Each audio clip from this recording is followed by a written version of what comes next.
और रुक करेंगे अगली खबरों की ओर, जहां रायपुर इन दिनों सिर्फ राजधानी नहीं बल्कि देश के बौद्धिक और साहित्यिक विमर्श का केंद्र बना हुआ है। रायपुर साहित्य उत्सव के दूसरे दिन संवाद, चिंतन और वैचारिक मंथन का ऐसा दौर देखने को मिला जिसने साहित्य प्रेमियों से लेकर युवाओं तक सभी को गहराई से जोड़ा। देखिए खास रिपोर्ट। रायपुर साहित्य उत्सव के दूसरे दिन का आगाज हुआ लोक साहित्य और जनजीवन से जुड़े विमर्श के साथ। लाला जगदलपुरी मंडप में आयोजित परिचर्चा में छत्तीसगढ़ के लोकगीतों की समृद्ध परंपरा पर चर्चा हुई। वक्ताओं ने कहा कि लोक साहित्य जनता की भावनाओं और अनुभूतियों से उपजाए ऐसा साहित्य है जो समय के साथ और अधिक प्रासंगिक होता जाता है। उत्सव के प्रमुख सत्रों में राष्ट्र सेवा के 100 साल विषय पर प्रख्यात विचारक मुकुल कानितकर ने राष्ट्रीय स्वयंसेवक संघ की 100 वर्षों की वैचारिक और सामाजिक यात्रा पर विस्तार से चर्चा की।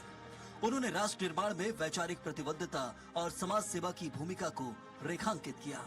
भारत का बौद्धिक विमर्श सत्र उत्सव का वैचारिक केंद्र बनकर उभरा। मुख्य वक्ता राम माधव ने कहा कि किसी भी जीवंत राष्ट्र के लिए बौद्धिक विमर्श उसकी प्राणवायु होता है।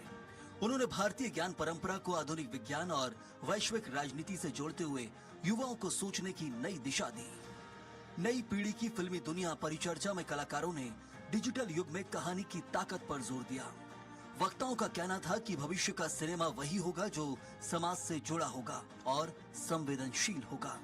साहित्य उपनिषद से एआई तक विषय पर आयोजित परिचर्चा में वक्ताओं ने परंपरा और तकनीक के संतुलन पर विचार रखे।